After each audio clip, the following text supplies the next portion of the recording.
जय हिंद। स्वागत है आप सभी को इस वीडियो में, जिसमें आज हम क्लास 10th मैथ का चैप्टर नंबर 5 जिसका नाम है समांतर श्रेणी, इसका आज हम परिचय जानेंगे। यानी इस चैप्टर में हमको क्या क्या पढ़ना है और इस चैप्टर में हमको क्या क्या पढ़कर इसका एक्सरसाइज करना है। तो इसका हम बेसिक यानी इस वीडियो में करेंगे, यानी इसका इंट्रोडक्शन इस वीडियो में करेंगे। अगर आप यह पूरा वीडियो देख लेते हैं तो आपको समांतर श्रेणी का कोई भी प्रश्न हो उसमें उसका हल यानी उसको बनाने में कोई परेशानी यानी दिक्कत नहीं आएगा।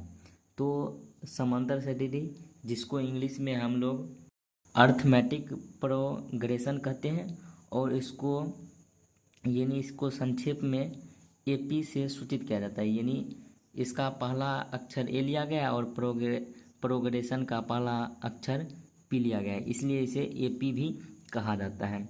तो समांतर श्रेणी में हमको क्या क्या पढ़ना होगा, तो इसमें सबसे पहले हमको जानना होगा अनुक्रम, जिसको इंग्लिश में सीक्वेंस कहते हैं।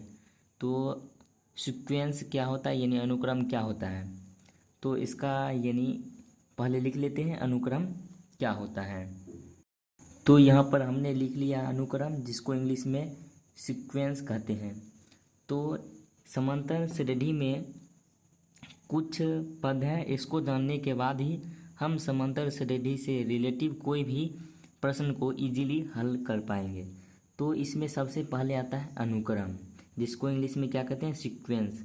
तो अनुक्रम क्या होता है, तो अनुक्रम वह होता है संख्याओं का समूह होता है जो किसी विशिष्ट नियम के अनुसार लिखा गया हो। यहाँ पर हम मान लेते हैं 2 है, 4 है, 6 है, 8 है। उसी प्रकार यहाँ पर मान लेते हैं 1 है, 4 है, 9 है, 16 है। तो यह एक किसी सीक्वेंस में यानी 2 के बाद 4 है, 4 के बाद अगर यहाँ भी नहीं रहता तो हम पता कर लेते कि 4 के बाद क्या होगा, 6 होगा, क्योंकि इसमें 2 यानी जोड़ रहे हैं और इसमें क्या है यानी इसमें इसका वर्ग किए। सबसे पहले 1 का वर्ग किए तो 1, 2 का वर्ग किए 4, उसी प्रकार 3 का वर्ग किए 9। अगर हमको कोई संख्या पता भी नहीं रहेगा तो हम उसको ज्ञात कर सकते हैं, यानी उसका वर्ग। यानी इसके बाद कौन सी संख्या होगी तो 5 का वर्ग कर देंगे तो यानी क्या हो जाएगा 25। तो ये किसी विशिष्ट नियम के अनुसार है, यानी इसमें 2 जोड़ रहे हैं तो इसमें इसका वर्ग कर रहे हैं। तो अनुक्रम वैसा संख्याओं का समूह होता है जो किसी विशिष्ट नियम के अनुसार लिखा गया है। तो इसका परिभाषा किस प्रकार लिखेंगे, संख्याओं का वैसा समूह, संख्याओं का वैसा समूह जो किसी विशिष्ट नियमों के अनुसार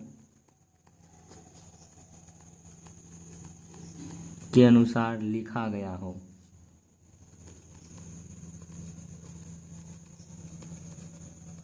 उसे क्या कहते हैं, लिखा गया हो उसे क्या कहते हैं अनुक्रम कहते हैं।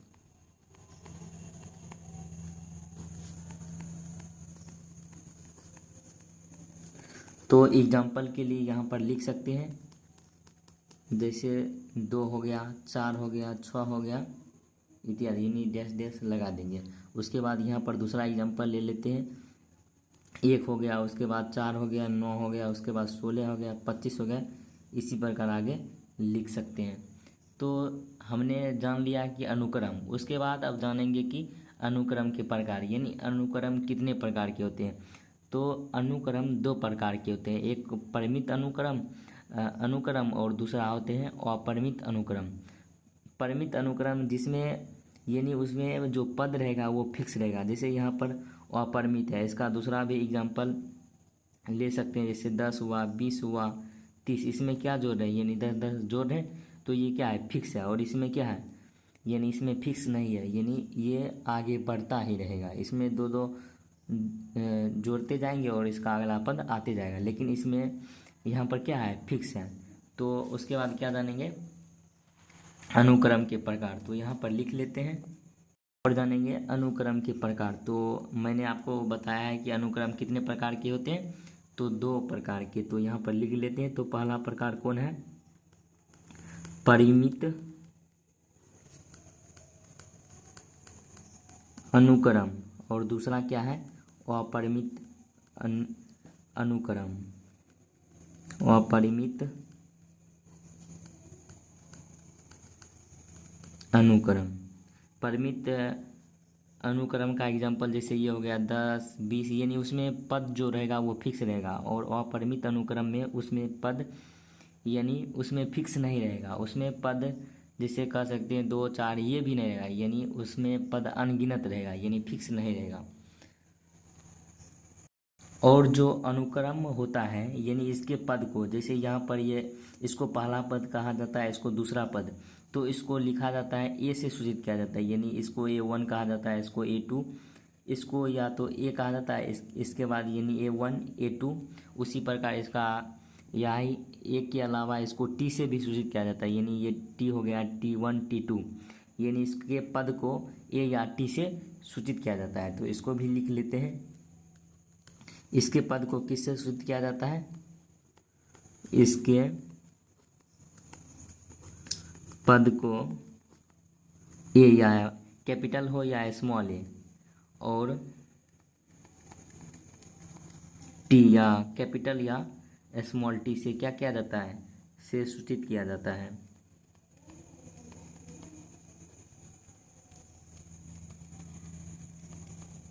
किया जाता है।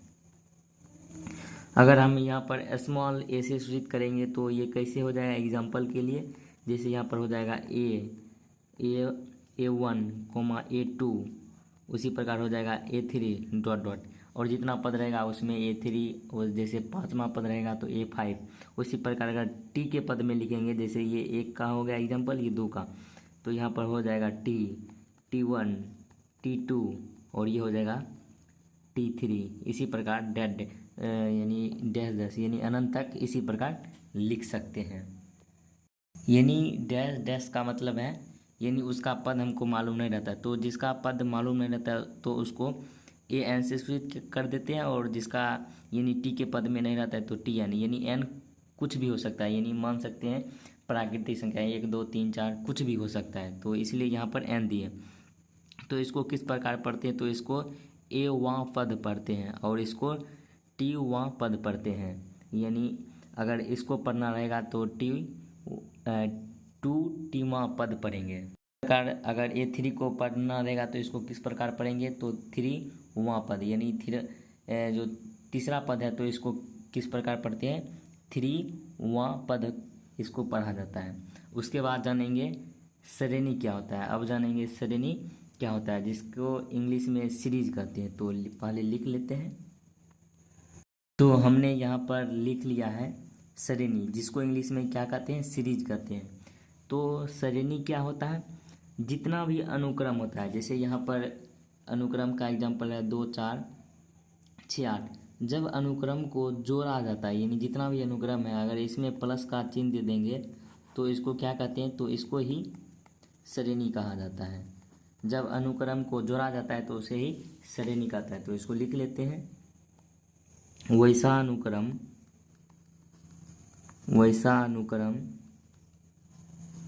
जो क्या हो, जोड़ में, जो जोड़ में हो उसे क्या कहा जाता है, उसे श्रेणी कहा जाता है, कहा जाता है। तो श्रेणी का एग्जाम्पल हो जाएगा 2 + 2 + 4 + 10 + 14 कुछ भी हो सकता है। इसी प्रकार डैश दे सकते हैं। उसी प्रकार यहाँ पर हो जाएगा 100 + 200 + 300, यानी एक विशिष्ट नियम के अनुसार लिखा रहेगा तो उसे अनुक्रम कहेंगे। जब अनुक्रम को जोड़ दिया जाएगा तो उसे ही श्रेणी कहेंगे। तो हमने सबसे पहले क्या जाना, अनुक्रम जाना, उसके बाद अनुक्रम के प्रकार जाने हैं, उसके बाद श्रेणी। अब जानते हैं श्रेणी क्या होता है। पहले क्या जाने, श्रेणी, अब जानते हैं श्रेणी क्या होता है। तो इसको भी लिख लेते हैं श्रेणी को, जिसको इंग्लिश में प्रोग्रेशन कहा जाता है। तो इसको लिख लेते हैं। तो यहाँ पर हमने लिखा श्रेणी और जिसको इंग्लिश में प्रोग्रेशन कहा जाता है। तो श्रेणी वह होता है जो, जैसे ये अनुक्रम है, इस अनुक्रम को भी विशिष्ट नियम के अनुसार जब लिखा जाता है तो उसे श्रेणी कहा जाता है।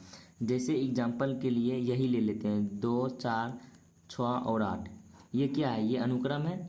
और अनुक्रम में भी श्रेणी को हमको जानना है कि श्रेणी क्या होता है। तो अनुक्रम वैसा होता है जिसको विशिष्ट नियम के अनुसार, जैसे यहाँ पर अगर 4 में 2 घटाएंगे तो कितना बचेगा? 2 ही बचेगा। यानी अगर A2 में A1 घटाएंगे तो कितना इसका अंतर कितना आएगा? 2 आएगा। उसी प्रकार अगर A3 में A2 को भी घटाते हैं तो इसका भी अंतर कितना आएगा? 2 आएगा। उसी प्रकार A4 में भी A3 घटाएंगे तो इसका भी अंतर कितना आएगा? 2। तो हम देखते हैं जो इसका अंतर है, यानी स्वर्व अंतर जिसे कहा जाता है, ये क्या आता है? समान आता है। और स्वर्व अंतर को किससे सूचित किया जाता है? D से सूचित किया जाता है। तो ये क्या है? समान है। तो अनुक्रम में भी वैसा श्रेणी होता है जो विशिष्ट नियम के अनुसार लिखा जाता है, उसे क्या कहा जाता है? उसे श्रेणी कहा जाता है। तो इसको लिख लेते हैं, वैसा अनुक्रम जो किसी विशिष्ट नियम के अनुसार लिखा गया हो, वैसा अनुक्रम श्रेणी कहा जाता है। तो यहाँ पर हमने लिख लिया, वैसा अनुक्रम जो किसी विशिष्ट नियमों के अनुसार लिखा गया उसे क्या कहते हैं? श्रेणी। जैसे एग्जाम्पल के लिए 2 हो जाएगा, 2,4 हो जाएगा, 4,6, 6,8, इसी प्रकार डॉट डॉट और भी अधिक हो सकता है। और आप जानते हैं कि श्रेणी कितने प्रकार के होते हैं। यहाँ पर लिख लेते हैं श्रेणी के प्रकार। श्रेणी के प्रकार, तो जो श्रेणी होते हैं वो 3 प्रकार के होते हैं। तो पहला श्रेणी का प्रकार होता है समांतर श्रेणी, जो क्लास 10th के मैथ में, यानी जो इस चैप्टर का कौन सा चैप्टर है? 5वां चैप्टर है, इसमें पढ़ना है समांतर श्रेणी। उसके बाद दूसरा होता है गुणवत्तर श्रेणी और तीसरा होता है हरात्मक श्रेणी। इसको इस क्लास में, यानी क्लास 10th में नहीं पढ़ना है, इसको अगले क्लास में पढ़ना है। तो इसको सबसे पहले लिख लेते हैं, यानी कितने प्रकार के होते हैं। तो ये 3 प्रकार के होते हैं। पहला होते हैं समांतर श्रेणी, और दूसरा होते हैं गुणवत्तर श्रेणी, और तीसरा होते हैं हरात्मक श्रेणी। तो इस क्लास में सिर्फ हमको क्या पढ़ना है? समांतर श्रेणी। तो हम सिर्फ यहाँ पर इतना ही जानेंगे कि समांतर श्रेणी अब क्या होता है। तो अब सबसे पहले जानते हैं कि समांतर श्रेणी क्या होता है। समांतर श्रेणी, तो समांतर श्रेणी यहाँ नाम से यह स्पष्ट है, यहाँ पर श्रेणी होगा या श्रेणी भी इसे कहा जाता है। तो समांतर श्रेणी यहाँ नाम से यह स्पष्ट है, समांतर यानी इसके बीच का अंतर क्या होना चाहिए? समान। समांतर, समान जोड़ अंतर, यानी ऐसा पद होना चाहिए जिसके बीच का अंतर समान होना चाहिए। जैसे यहाँ पर 10, 20, 30 और 40 हो गया, यानी इन दोनों का बीच का अंतर और इन दोनों के बीच, यानी प्रत्येक पद के बीच का अंतर क्या होना चाहिए? समान, यानी लगातार। अगर A2 में A1 घटाएंगे तो यहाँ पर कितना बचेगा? 10 बचेगा, यानी D का मान कितना हो जाएगा? 10। यानी D क्या होता है? सर्वांतर होता है, सर्वांतर होता है। इसको इसी प्रकार भी, इसको इस प्रकार भी लिखा जाता है, सर्वांतर। इसको D से सूचित किया जाता है, यानी D का मान कितना आएगा? 10। उसी प्रकार अगर A3 में अगर A2 को घटाएंगे तो भी D का मान कितना आएगा? 10 ही आएगा, क्योंकि 30 में 20 को घटाएंगे तो 10 ही आएगा। तो समांतर श्रेणी होता है, यानी उसका बीच का अंतर क्या होना चाहिए? समान होना चाहिए। यानी वैसा श्रेणी जिसका बीच का अंतर क्या हो? समान हो, उसे समांतर श्रेणी कहा जाता है। मैंने आपको पहले ही बता दिया था कि समांतर श्रेणी के पहले पद को किससे सूचित किया जाता है? A से या T से, और इसके बीच के अंतर यानी जो सर्वांतर होता है उसको D से सूचित किया जाता है। ये ऑब्जेक्टिव प्रश्न में पूछा जाता है। उसके बाद आप जानते हैं अगर समांतर श्रेणी का अगर 3 संख्या दिया रहेगा जैसे ए बी सी है तो इसका बीच का अंतर किस प्रकार ज्ञात करेंगे। तो यहाँ पर हमने लिखा यदि 3 संख्या ए बी तथा सी ए पी में हो यानी समांतर श्रेणी में होगा तो इसको किस प्रकार लिख सकते हैं। हम लोग जानते हैं कि ए कोमा बी कोमा सी यानी इसका बीच का अंतर क्या होता है, समान होता है। यानी जो A2 माइनस A1 करेंगे जो इसका सर्वांतर आएगा यानी D आएगा D1 ये क्या होगा, समान होगा। यानी ये क्या हो जाएगा, समान। उसी प्रकार अगर A3 में A2 को घटाएंगे यानी A3 में A2 को घटाएंगे तो जो भी D का मान आएगा वो क्या होगा, समान। तो यहाँ पर A2 का मान कितना है B माइनस A1 का मान कितना है तो A। अगर B माइनस A करेंगे तो उसका भी मान कितना आएगा D। अगर A3 के स्थान पर कितना है C और माइनस A2 यानी 2वां पद कितना है B है तो C में अगर B भी घटाएंगे तो ये कितना आएगा, सर्वांतर कितना आएगा, समान आएगा। अगर ये समान आता है तो ये भी क्या हो जाएगा, समान हो जाएगा। यानी B minus A equal to ये क्या हो जाएगा, C माइनस B हो जाएगा। तो यहाँ पर इससे एक सूत्र निकल जाएगा। तो यहाँ पर ये जो B है इधर क्या है, माइनस में इधर आएगा तो ये क्या हो जाएगा, प्लस में। यानी B प्लस B क्या हो जाएगा, 2B हो जाएगा। और उसके बाद यहाँ पर A क्या है, माइनस में इधर आएगा तो प्लस, यहाँ पर क्या हो जाएगा A प्लस C हो जाएगा। और B इक्वल टू क्या हो जाएगा, A प्लस C बाय 2। अगर कोई समांतर श्रेणी है, अगर उसका 2 पद मालूम है, अगर तीसरा पद निकालने को कह रहा है तो किस प्रकार निकालेंगे। तो इन दोनों जो पहला पद है और तीसरा पद को जोड़ देंगे यानी 2 + 6 कर देंगे, उसमें 2 से भाग दे देंगे तो इसको जोड़ेंगे तो 8/2 आएगा, इसको काटेंगे तो 4। तो जो दूसरा पद होगा वो कितना आ जाएगा, 4 आ जाएगा। तो इस प्रकार निकाल लेंगे तो ये क्या हो जाएगा, समांतर श्रेणी हो जाएगा। तो उम्मीद करते हैं कि आप लोग ये भी समझ गए होंगे। अब उसके बाद जानते हैं कि AP का nवां पद यानी nवां पद क्या होता है और nवां पद को किस प्रकार निकालते हैं। अगर कोई संख्या अगर AP में रहता है, अगर A1 का मान यानी इसका अगर A1 का मान निकालना रहेगा तो इसको किस प्रकार निकालेंगे। तो जो सबसे पहला पद है यानी जो अगर जैसे यहाँ पर ये हो जाएगा A1 हो जाएगा और ये यहाँ पर आप देख सकते हैं ये हो जाएगा A1 हो जाएगा और ये क्या हो जाएगा ये हो जाएगा A और ये हो जाएगा A1 और ये हो जाएगा A2। अगर A1 निकालना रहेगा तो हम यहाँ पर क्या करेंगे, जो ये दूसरा पद है उसमें क्या घटा देंगे, उसमें D घटा देंगे तो ये कितना मिल जाएगा, ये पहला पद निकल जाएगा। यानी सॉरी इसमें D जो है इसमें जोड़ देंगे तो ये क्या मिल जाएगा, यानी इसका पहला पद मिल जाएगा। जैसे यहाँ पर 2,4 और 6 है, 2,4,6 है। अगर इसमें सर्वांतर निकालना होगा यानी इनके बीच का अंतर निकालना होगा तो ये कितना आएगा, तो 2 आएगा और इसका पहला पद क्या आ जाएगा, यानी ये क्या हो जाएगा, 2 हो जाएगा। तो हमको यहाँ पर A1 निकालना है यानी इसका पहला पद कैसे निकालेंगे, जैसे ये है इसको कैसे निकालेंगे। तो ये जो पहला पद है इसमें सर्वांतर जोड़ देंगे तो ये पद निकल जाएगा। तो यहाँ पर A प्लस सर्वांतर कर देंगे तो इसका पहला पद निकल जाएगा।